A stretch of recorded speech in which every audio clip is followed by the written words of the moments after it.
Yes, my people, it's free kick again. And I say to you, it's been a lovely week of football. So yesterday we saw Liverpool winning 1-0. We saw Man City winning 3-0. We saw Aston Villa keeping up the pressure with a 1-0 win. We saw Man United refusing to play dead and drawing that game. So we saw a lot. So after all of that, all eyes were on Arsenal today. Yes, with Man City closing the gap just to 3 points, all eyes were on Arsenal. Can they bring it back to 6? And the pressure was on. The pressure was on Arsenal from the get-go. And a lot of people thought and say Arsenal tend to give away the title. There are many factors that come into play when it comes to Arsenal, and I will get into that in a few. But for the time being, pressure seemed to be mounting on the Arsenal team, the Arsenal camp, the Arsenal coach. Yes. Not much to write about in this match, but there's a lot to talk about in this match.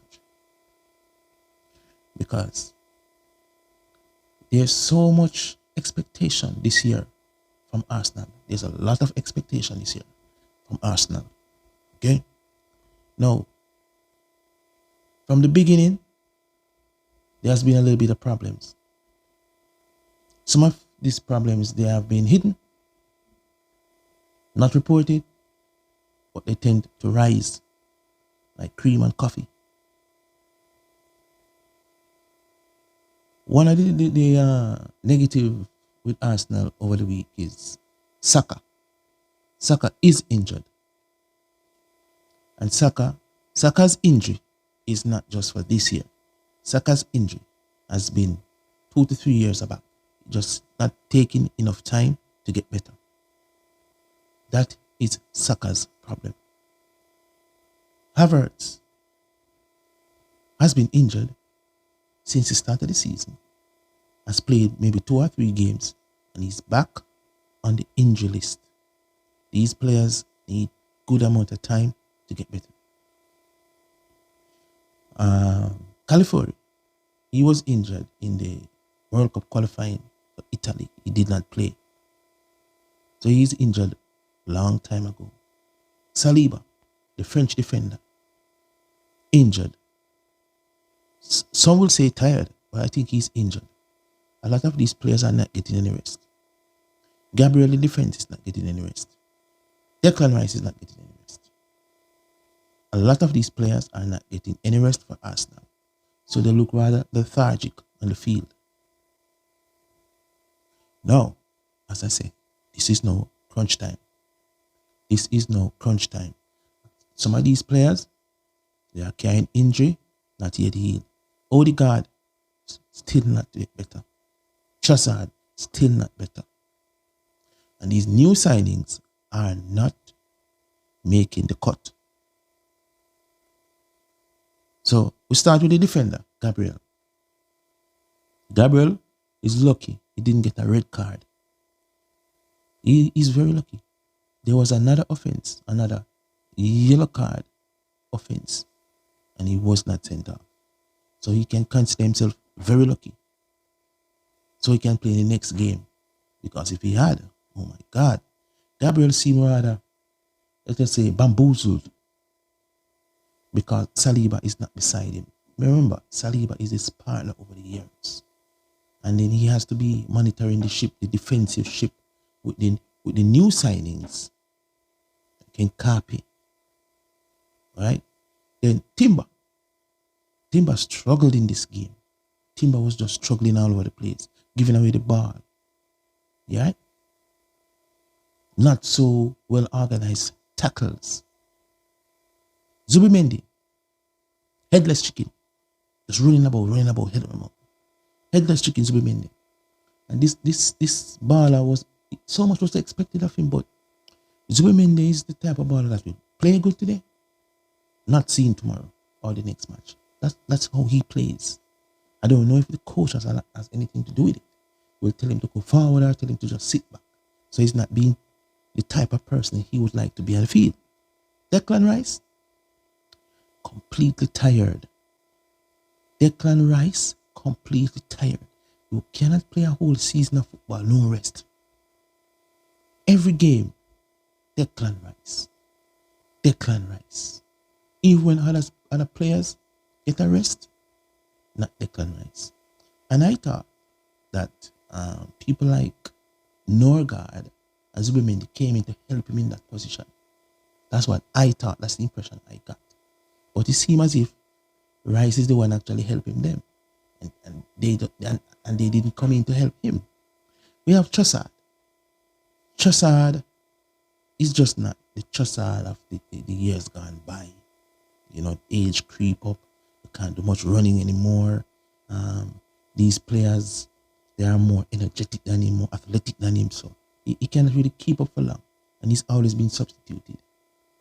I don't know why Arteta don't do it the other way around. Let him come off the bench and try to make an impact. Madueke, apart from just heading the ball, which he had to do anyway, non-existent on the field. Non-existent on the field. However, if you have a footballer on your team and he scores a goal, that is the most influential person to maybe get you another goal. You know, I don't know why Arteta took him off, but he did. I don't know why Arteta took him off, but he did. Who did he bring on? Saka. We'll get to Saka in a minute. Eze. Eze is still in his Crystal Palace shell. He has not come out of that as yet. Because playing for Crystal Palace, playing for Arsenal, two different cup of tea. Two different cup of tea. Eze have to understand that, look, you're playing for a potential champion. You're not playing for an FA Cup or Karuba Cup or just, playing in a defensive mode and maybe you have to have plays. EPL is not about running away from defenders. Defenders are not going to allow that. So you have to have your good play when you're playing for Arsenal. Gyökeres, headless chicken. Headless chicken. Headless chicken.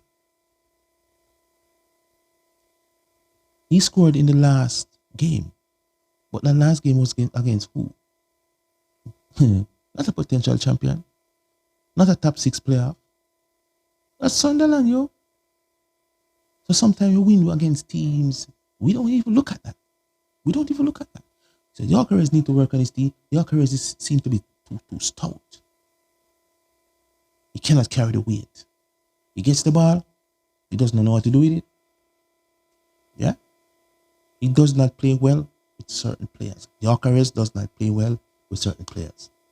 And at times, other players may see him as the person, the striker that is supposed to be scoring the goal and not them. Which is why Declan Rice got a good ball and instead of striking it to the goal, Declan Rice actually gave it to Gyökeres. Like he said, have a go at it. What about you, Declan Rice? Kick the shot. Kick the shot. We go back to Saka. So Saka came on for Madueke. Headless chicken. Just the kind of chicken that does not walk, does not run. It just keep walking. Saka just kept walking. Saka is not fit. These games where you have athletic footballers, remember now, a lot of these clubs have some very athletic players that are of African descent. And we know the Africans, we the black people, we are very athletic. We like to run. Saka has an injury. Saka has an injury, and I would like the coach to have a look at the players who he knows are injured. Now, check this. If Saka is injured and playing on the right, Trossard is on the left and not doing much, where is the ball going to come from to go in the back of the net? Food for thought. So you reach this point in the video, you kind of like what you're hearing.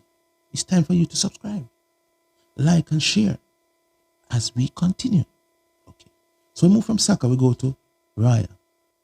That's the goalkeeper. Raya gets a ball.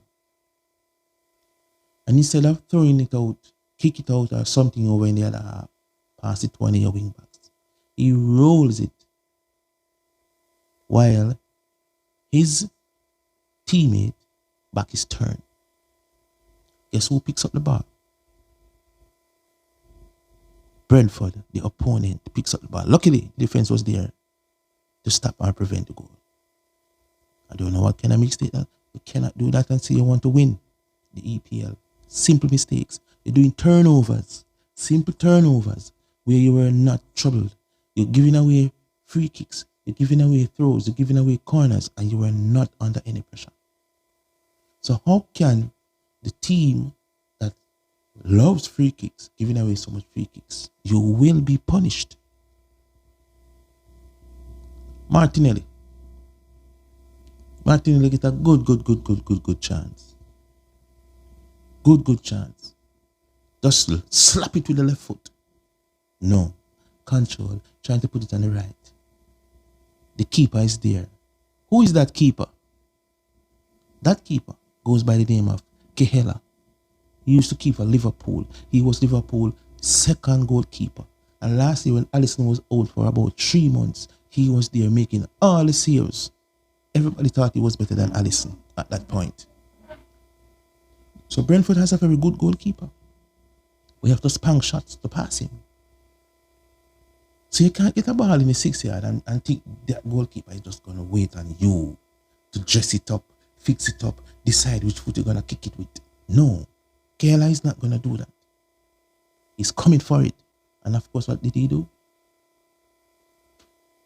Went down low, make himself big, stop the shot. You cannot delay too long with that goalkeeper. So Martinelli, the whole crew, you guys messed up, man. You guys messed up. No. I kept saying in some past podcasts that there's one thing that normally slow down Arsenal course to victory. And that's the Derby effect. And people might ask, what are you talking about, Derby effect? Yeah, that's the Derby effect. So you'll find a lot of these teams are from London. And a derby is when two teams is in the same city. So you have Arsenal, Chelsea, Fulham, Tottenham, West Ham, Crystal Palace, Brentford. They are all from London. And if next year Queen Park Rangers get through, that's going to be another London team. Now some of them, they are like in more of a black community. So they have more black players, more athletic players. Now check this. Arsenal is in North London. Chelsea is in West London. Fulham is in South West London. Tottenham is in North London. West Ham, East London. Crystal Palace, South. And Brentford, West London. Now, if you listen, you will know that two of these teams, Arsenal and Tottenham, are from North London. That's one of the biggest derby. They don't like each other. They don't like each other. Chelsea is not a big rival to Arsenal, you know, being the fact that they are to the west more than Tati. Tati is more of a nemesis. They hate each other. I can tell you that much. So, with all of that said, the derbies are normally very rough, which is what happened today. Because, yes, you're in London, but it's almost like you are away. Because you're going to the next man's stadium and it's full of their fans. And if you want to keep your game in your stadium, their fans are not coming from far. They just come into your stadium, full it up, and that's it again. So everyone is looking at Arsenal this year because Arsenal made some big money spending with Zubimendi 70 million. Madueke 56, Eze 69.3 million. Yakare 66.9 million. Mascara 15. Nargard 11 million. Yeah? Kepa 5.8. In Kapie, he's on loan on the Bundesliga Leverkusen. So with all that spending, people are saying, look, we expect a different mentality. But I don't know what happened.